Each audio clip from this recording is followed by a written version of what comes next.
Bueno, vamos a empezar el día de hoy una nueva serie, la cual se ha titulado Hacedor de Milagros, refiriéndose a Cristo Jesús. Los milagros que hizo Jesús no solamente fueron maravillosos, no solamente fueron algo sobrenatural, sino que en realidad hicieron un impacto tan grande en la vida de aquellos que los recibieron, que gracias a varios de ellos el evangelio se ha seguido expandiendo.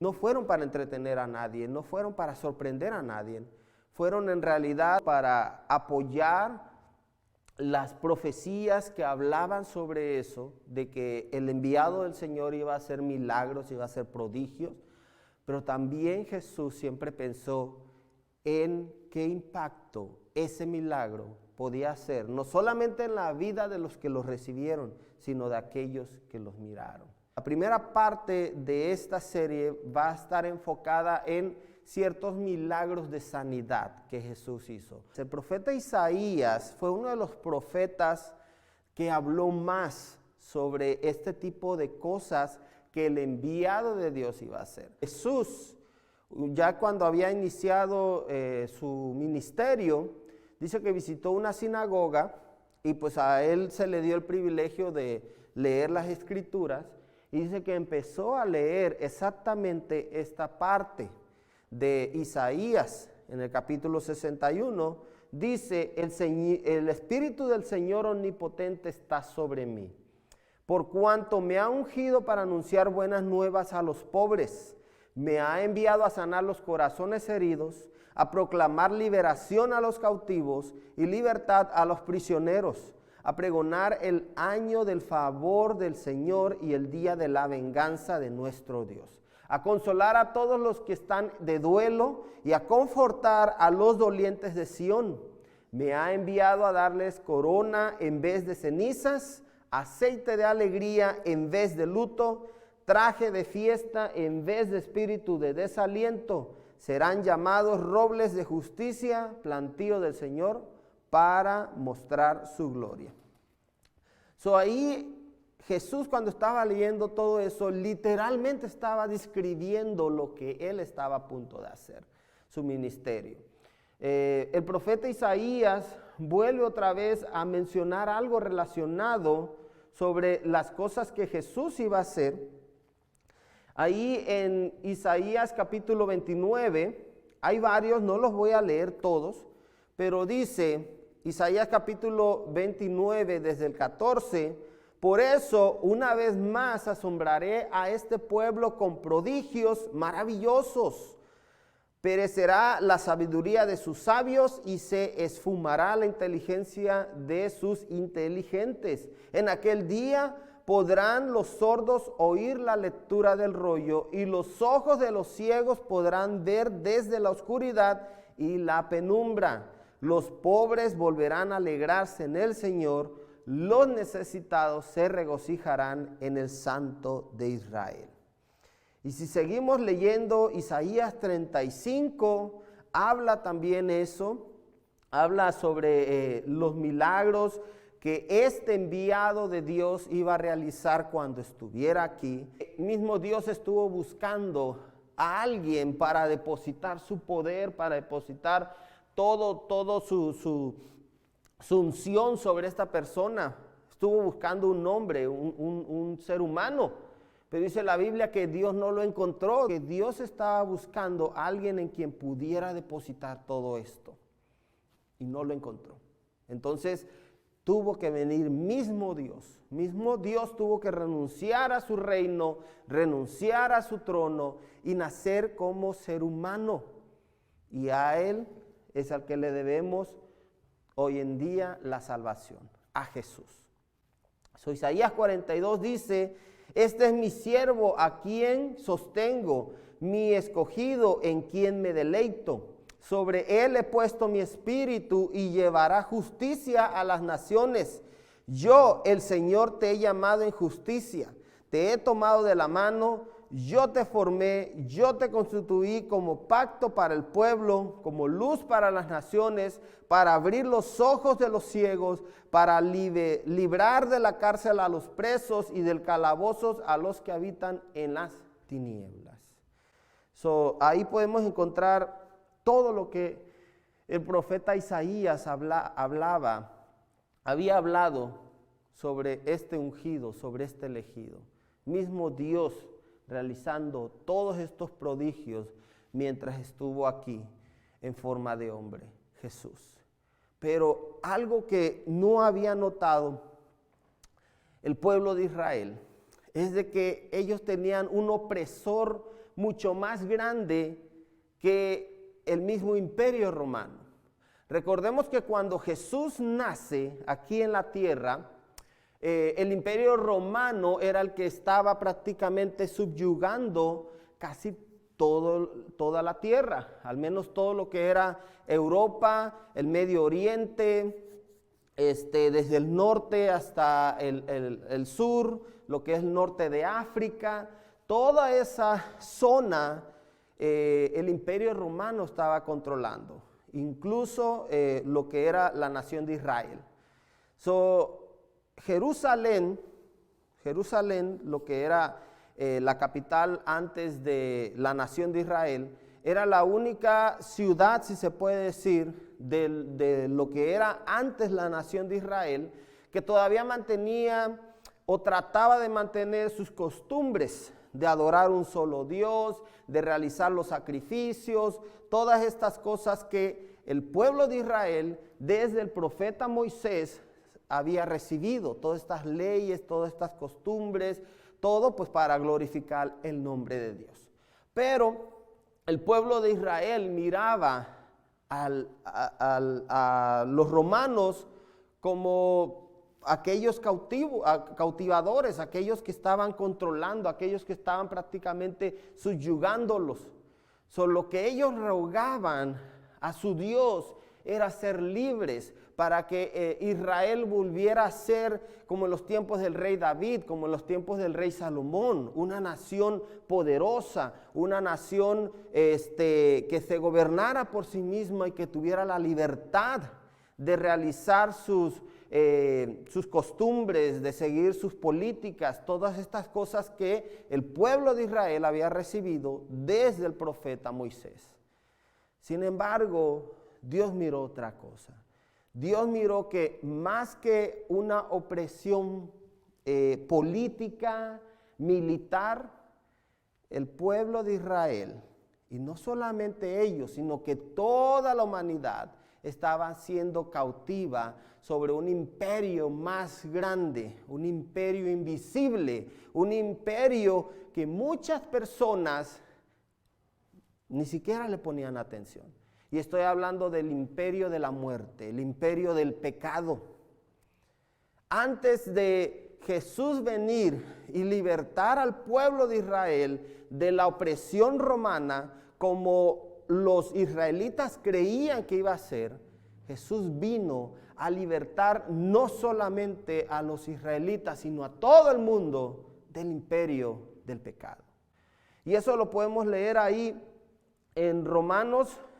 La carta a los Romanos, lo voy a leer en el capítulo 5, verso 12, dice: por medio de un solo hombre el pecado entró en el mundo, y por medio del pecado entró la muerte. Fue así como la muerte pasó a toda la humanidad, porque todos pecaron. Y en el verso 18 dice: por tanto, así como una sola transgresión causó la condenación de todos, también un solo acto de justicia produjo la justificación de vida a todos. Porque así como por la desobediencia de uno solo, muchos fueron constituidos pecadores, también por la obediencia de uno solo, muchos serán constituidos justos. Ahí el apóstol Pablo está hablando sobre cómo por medio de un hombre, por medio de Adán, el pecado entró a toda la humanidad. Por medio de Jesús, un solo hombre, todos fueron constituidos justos. No porque las personas se limpiaron o se hicieron justos por sí mismos. Tenemos que venir a Jesús para que Dios pueda mirarnos a nosotros como si fuéramos justos.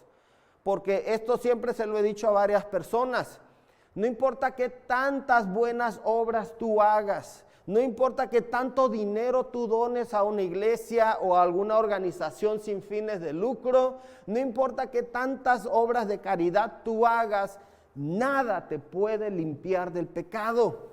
Absolutamente nada te puede presentar ante Dios como si fuera justo. Dios por nuestras buenas obras no nos va a abrir las puertas de su reino. Y esto la Biblia te lo dice. El único que te puede abrir las puertas del reino celestial es Jesús. Porque a través de Jesús es como nosotros podemos obtener entrada al reino de Dios. Por medio de Jesús es como Dios puede mirarnos a nosotros como si estuviéramos limpios. Y a eso es lo que hoy en día yo le voy a llamar la lepra espiritual. ¿Qué es la lepra? Es una infección cutánea. Dice, es una enfermedad infecciosa causada por la bacteria Mycobacterium leprae, una microbacteria perteneciente a la misma familia que genera la tuberculosis. Esta enfermedad provoca úlceras cutáneas, daño neurológico y debilidad muscular que empeora con el tiempo. Esta enfermedad se caracteriza por presentar diversos síntomas, siendo el más característico de todas la aparición de manchas, tubérculos y úlceras en la piel. La lepra hoy en día no es una enfermedad común, ¿verdad? Es una enfermedad que ya tiene cura, pero la lepra en los tiempos de Jesús, o más tiempos remotos, era una enfermedad que te podía matar prácticamente. No había cura. Y las personas que se curaban de plano era por milagro, por misericordia de Dios. Porque una vez que te caía un brote de lepra, ya prácticamente tu vida estaba sentenciada. Vamos a leer qué es lo que en el tiempo de Jesús, cómo se consideraba la lepra o cómo se miraba a una persona que tenía lepra.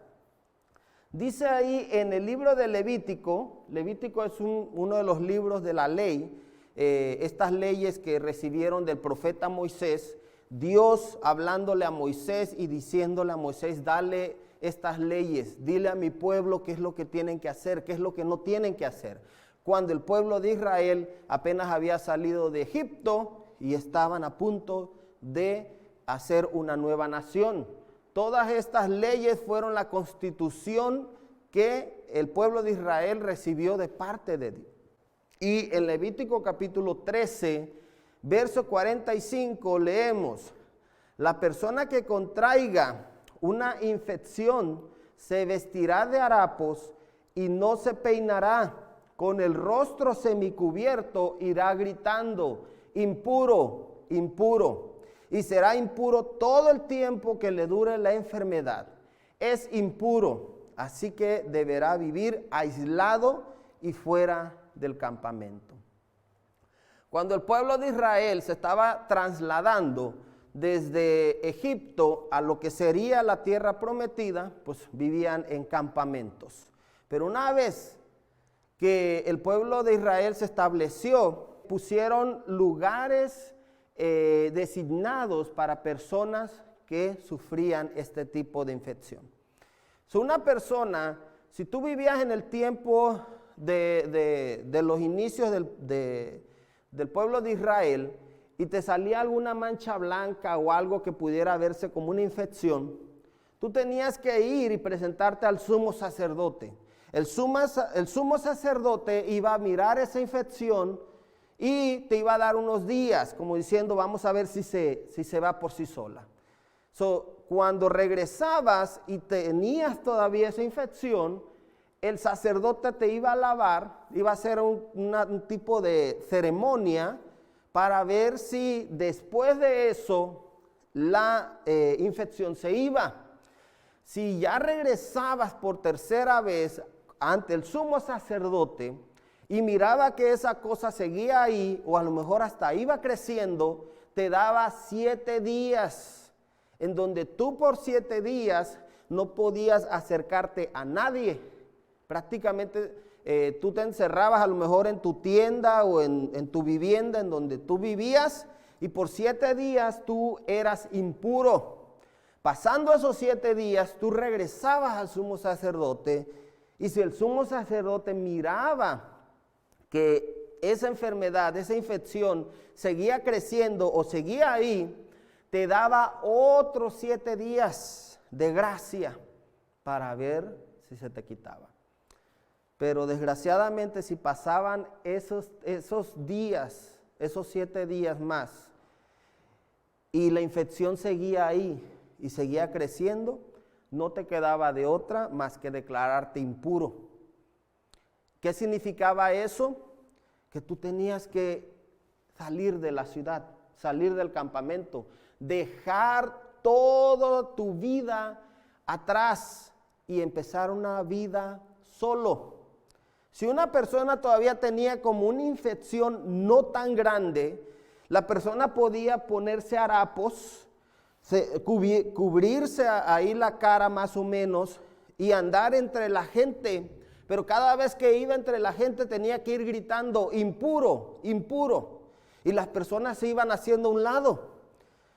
Pero cuando la lepra ya era muy grande, cuando la lepra ya te había cubierto casi el 70% de tu cuerpo, lo mejor que tú podías hacer era irte fuera del campamento prácticamente a esperar tu muerte.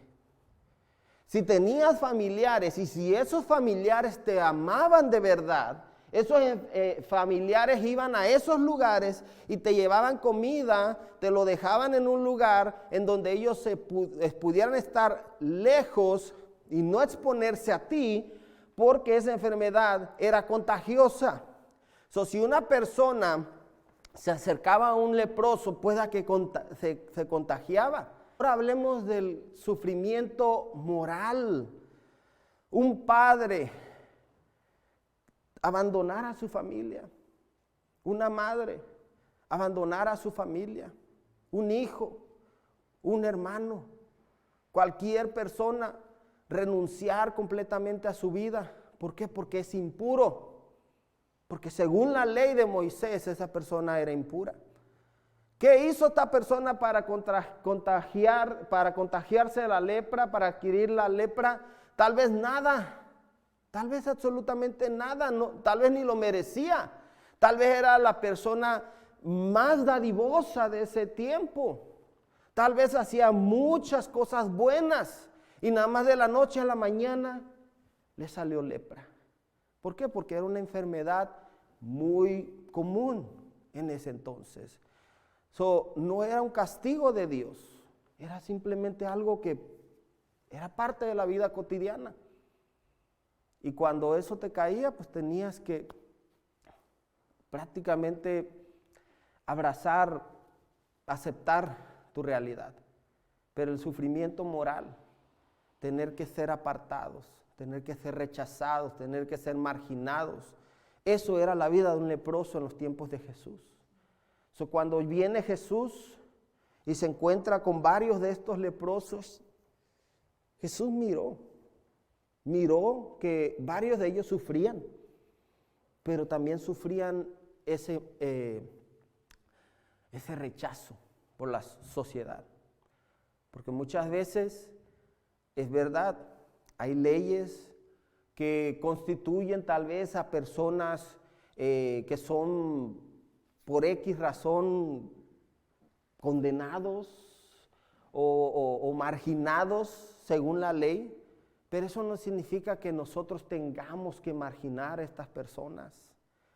Hay afuera personas que han salido, que han pagado un tiempo en la cárcel por cualquier error, por cualquier cosa que hicieron.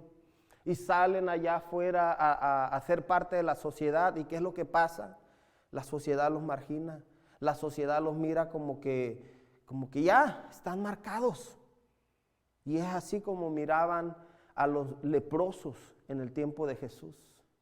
Sin embargo, a Jesús no le importó.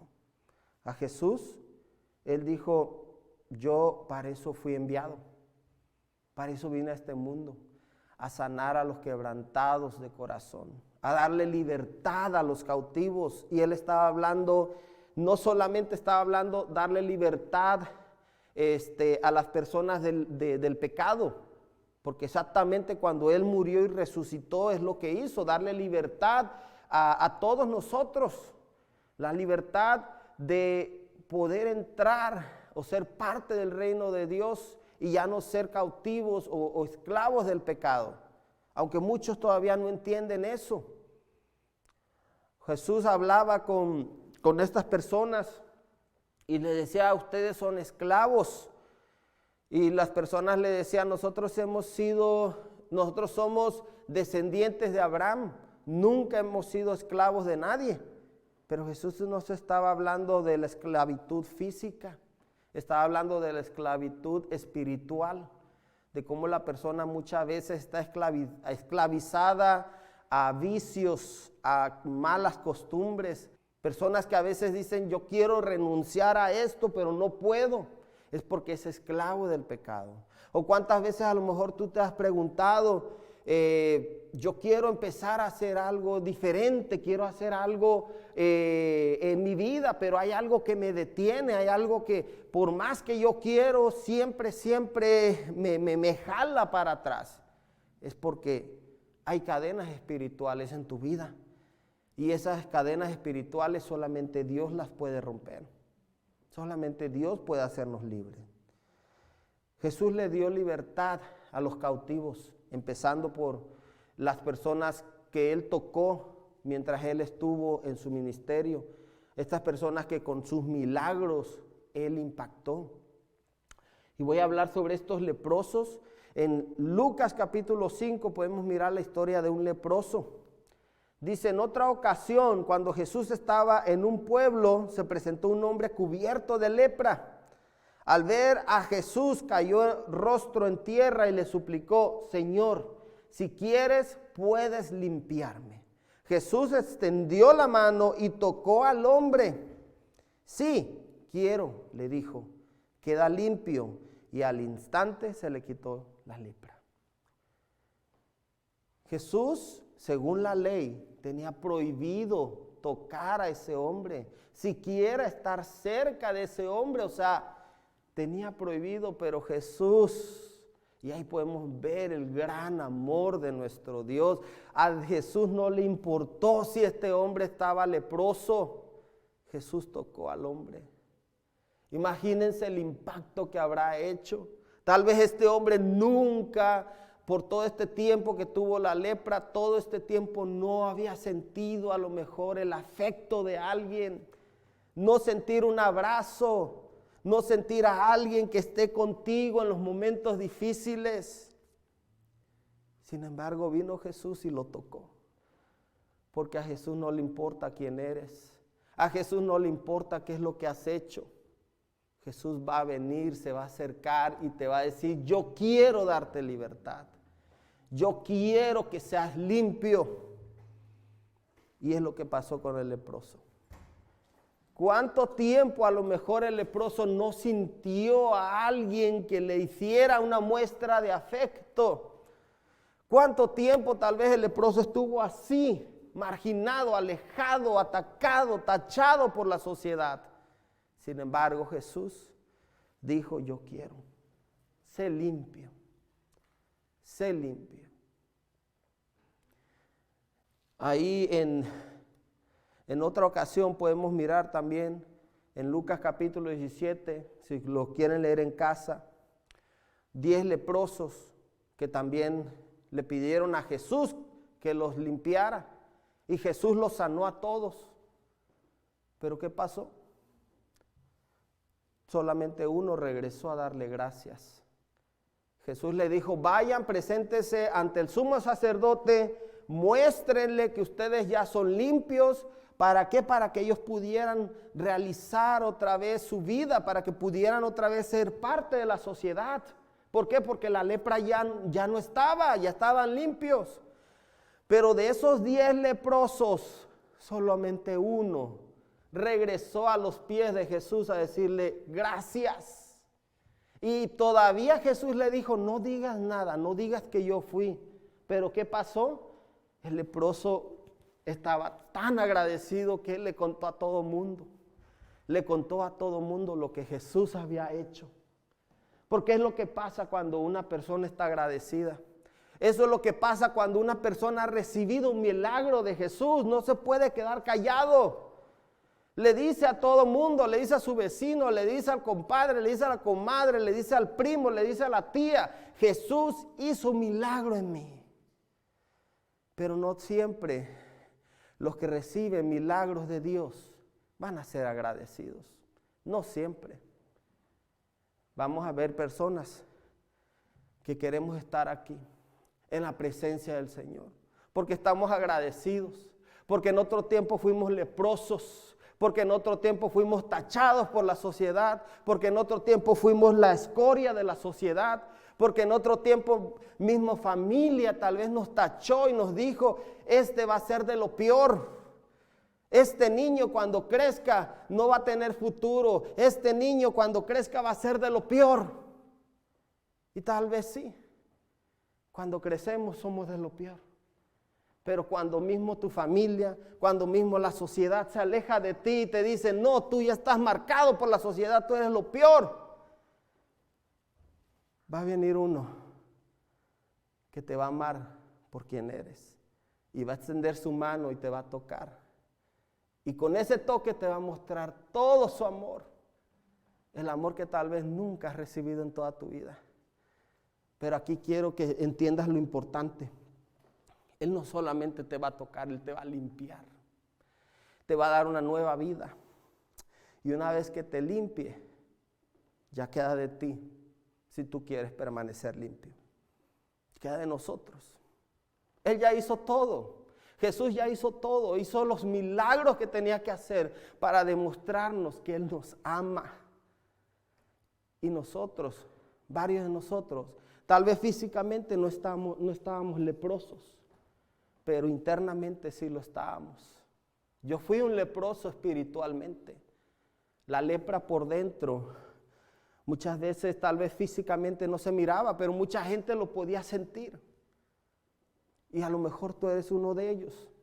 No te ofendas. No te ofendas si te digo esto. Pero a lo mejor hay lepra espiritual en tu vida. Hay cosas internas que te están dañando. Cosas internas que te están lastimando y que están lastimando a otras personas afuera. Y este puede ser tu día. Este puede ser tu día. Dice en Marcos 9:22.